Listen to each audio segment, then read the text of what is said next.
Hi there. Have you ever stopped to think about how often you use shampoo? For many of us, the answer is probably every time we shower. But did you know that using shampoo every day can actually be damaging to your hair and scalp?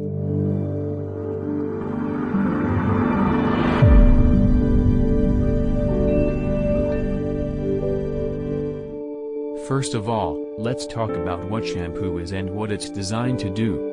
Shampoo is a cleaning product that's meant to remove dirt, oil, and other impurities from your hair and scalp. It works by breaking down the oils that coat your hair and scalp, and then rinsing them away with water.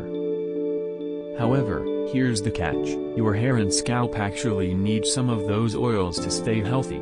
These oils, known as sebum, help to moisturize and protect your hair and scalp, and keep them from becoming too dry or brittle.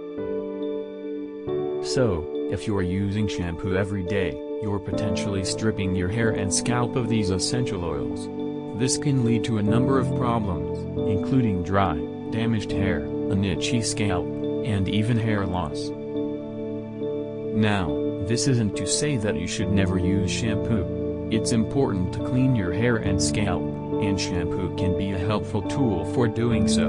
But it's also important to be mindful of how often you're using it, and to give your hair and scalp the chance to produce their own natural oils. One way to do this is by using a co-wash or conditioner-only wash instead of shampoo every now and then. This means using conditioner to clean your hair and scalp, without using shampoo. This can be a gentler way to clean your hair and scalp, while still allowing your natural oils to do their job. Another option is to use a dry shampoo, which can help to absorb excess oil and give your hair a fresh, clean feel without the need for water or shampoo. So, the next time you reach for the shampoo bottle, consider whether or not you really need it. Your hair and scalp will thank you.